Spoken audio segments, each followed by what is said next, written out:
Toc toc toc. Qui est là? Erwan. Erwan qui? One for the money, two for the show. Ouais, désolé.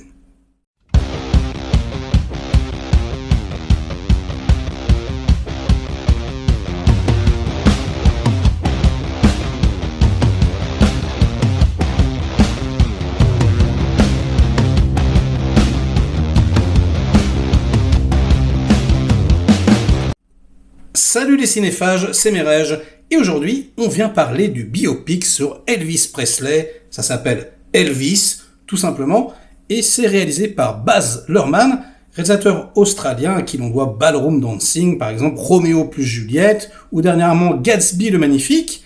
C'est quelqu'un qui aime beaucoup s'éclater en salle de montage, assez épileptique. Ses films sont assez chatoyants, comme ça, hauts en couleur, on peut le dire, et terriblement rythmé. Il y a beaucoup de films musicaux, donc il est en plein dans son élément. Et c'est un film qui me faisait à la fois envie, parce que c'est Elvis, et que j'aime le rock and roll, j'aime la country, j'aime le rhythm and blues, et à la fois, ça me faisait flipper parce que je déteste Baz Luhrmann. Je crois que je n'aime aucun de ses films. J'aime bien le pilote de sa série télé, voilà. Mais sinon, ça s'arrête à peu près là. C'est quelqu'un, voilà, que je compare à Olivier Mégaton, C'est vrai que c'est pas très gentil parce que, allez, je vais être sympa avec lui, c'est mieux cadré qu'un Mégaton, mais au niveau du montage, c'est juste pas possible. Moi, Moulin Rouge, je n'ai jamais pu le finir, c'est-à-dire je saigne des yeux et je dois sortir de la salle. Je sais qu'il y a beaucoup de gens qui sont dans mon cas, donc si vous n'aimez pas son style à la base, non, bah là, vous ne l'aimerez pas. C'est pas comme Gatsby le Magnifique, qui lui avait été shooté en 3D, et du coup, il avait été obligé de se calmer sur le découpage, c'était un petit peu plus lent, c'était beaucoup plus digeste. Ah là, non, là, il y va, là, bim! C'est une sorte de mélange comme ça entre Ang Lee, celui qui a fait Hulk, vous voyez ce que je veux dire, avec, on va dire, Martin Scorsese, qui aurait surabusé de la cocaïne. Ouais, c'est vrai que c'est un pléonasme, mais bon, là, voilà. On va dire un montage qui n'a pas beaucoup de sens, c'est-à-dire il y a beaucoup d'effets de style, il y a beaucoup de choses qui se passent, il y a plein d'effets, mais c'est quasiment toujours gratos, quoi. C'est très très lourd. Franchement, c'est vraiment les gros sabots, c'est bourrin. Dès qu'il y a un symbole, pling pling, il te met du feutre partout, etc. Faut le voir, le Elvis dans la grande roue, par exemple. Franchement, c'est trop drôle. Et puis ça devient un disque. Enfin bon, voilà.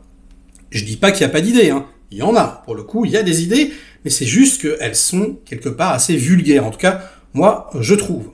Puis alors, en plus, c'est très particulier ce film, puisque c'est limite un film sur le colonel Parker, c'est-à-dire Tom Hanks, en fait. Et d'ailleurs, on adopte son point de vue. Il y a la voix off de Tom Hanks, on rentre dans son esprit, etc. Et on voit finalement la vie d'Elvis à travers ses yeux, quoi. Elvis, sa vie par procuration. Jeu de mots. Et du coup, au départ, j'ai trouvé que c'était une idée plutôt intéressante. Une version d'Elvis, mais quelque part caricaturale, à travers ses yeux à lui. Et tout ce qui va être chatoyant, parce qu'on est vraiment dans son esprit, on le voit vieux comme ça, dans un casino, des images en surimpression, avec les temporalités qui se mélangent, etc., etc. On est vraiment dans une sorte de fantasme, vous savez, comme s'il était à la fin de sa vie, et qu'il voyait comme ça, toute la vie d'Elvis défiler devant ses yeux. Et du coup, ce n'est pas vraiment la vie d'Elvis qu'on nous propose, c'est la vision du personnage à travers ses yeux, avec tout le gigantisme et les souvenirs et les fantasmes qu'il y met également. Et ça, c'est super intéressant. Sauf que ça dure, on va dire, une demi-heure, quoi. Et puis après, tout ce qui aurait pu être un petit peu original devient quelque part assez classique, et on retombe dans une narration beaucoup plus balisée, beaucoup plus, on va dire, tranquille. Et puis finalement, c'est un petit peu le b.a.-ba. Donc c'est un petit peu, si vous voulez, au shaker au départ, comme ça. Et puis après, ça se calme un petit peu.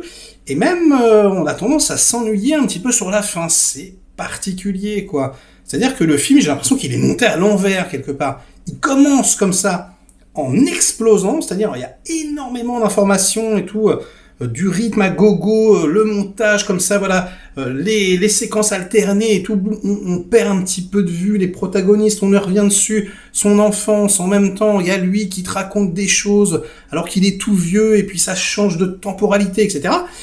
Et ça devient de plus en plus mou, quelque part. Et à la fin, on se retrouve quand même devant Bohemian Rhapsody, quoi. Vraiment, voilà, dans l'hôtel, où il fait son concert, le passage un petit peu obligé, quoi. Et j'ai trouvé ça un petit peu surprenant et un petit peu dommage, quoi. Bon. Ensuite, il y a énormément de choses qui ne vont pas. Déjà, Tom Hanks, je le trouve ridicule. Toutes les prothèses, les maquillages en général ne marchent absolument pas. Et ça fait sortir du film. En plus, il est en surjeu de fou. C'est pas souvent, hein, mais là, franchement, il est pas très bon. Austin Butler, c'est pareil. Hein, parfois, il est un tout petit peu à la limite de la caricature. Quand il est sur scène, qu'il chante, hein, d'ailleurs, il chante pas mal de chansons lui-même, hein, qui bouge, qui singe le King. C'est franchement pas mal, hein, il fait un bon travail. Mais dans les scènes un petit peu plus intimistes, comme ça, parfois, ouais, c'est un peu forcé comme ça, quoi. On se dit, wow, mec, voilà, tu aurais pu en enlever un petit peu, hein. Mais bon, Baz Luhrmann, il aime en rajouter, il aime pas en enlever. Alors aussi, moi, ce qui m'a beaucoup dérangé, c'est le traitement même d'Elvis, parce que finalement, c'est un film où on n'apprend que dalle sur lui, quasiment. Alors ouais, on voit un petit peu son enfance, mais voilà, et son goût pour le rhythm and blues, etc. Mais c'est à peu près tout, franchement. Donc à ce niveau-là, j'étais super déçu. Et en plus, il a aucune faille. C'est-à-dire que le film lui trouve sans arrêt des excuses.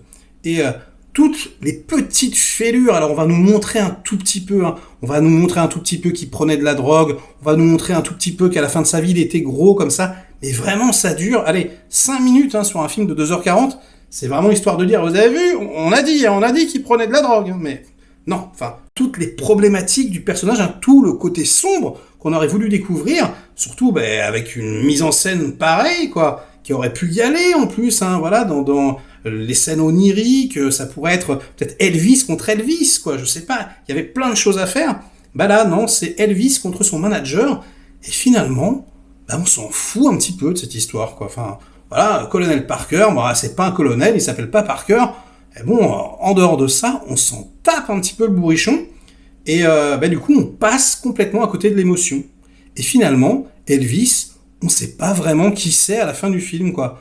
On comprend que c'est une icône, évidemment. Il y a un parallèle avec l'histoire des États-Unis, qui est pareil, qui est pas vraiment développé, mais qui est intéressant. Voilà, on voit que les États-Unis sont en train de changer, etc., et que lui, il participe à ce changement. Donc ça, c'est intéressant. Mais c'est effleuré, quoi, quelque part, quoi. Et toutes les scènes qui auraient pu nous toucher, donc les scènes avec sa mère, par exemple, ou les scènes avec sa chérie, quand il ralentit un petit peu le tempo, Baz Luhrmann, hein, elles tombent complètement à plat. Je trouve qu'il y a beaucoup de bruit, il y a beaucoup de fureur, ça c'est sûr, hein, ça fait un tapage dans l'oreille. Ah, on s'en souvient, hein, ça, voilà, hein, ça bouge, il y a des couleurs, il y a des gens qui remuent, etc. Mais en dehors de ça, qu'est-ce que ça raconte? Où est l'émotion, la vraie? Où est la narration visuelle, celle qui te touche vraiment? Un peu nulle part, quoi. C'est un peu dommage, quoi. C'est un peu beaucoup de bruit pour rien. Et sur ces bonnes paroles, ça sera la fin de mon avis à chaud. Hein. Likez la vidéo si elle vous a intéressé, délikez-la sinon. Inondez-moi de commentaires comme d'habitude pour faire marcher le petit robot YouTube. Et nous, on se retrouve très vite pour de prochaines aventures. Ciao!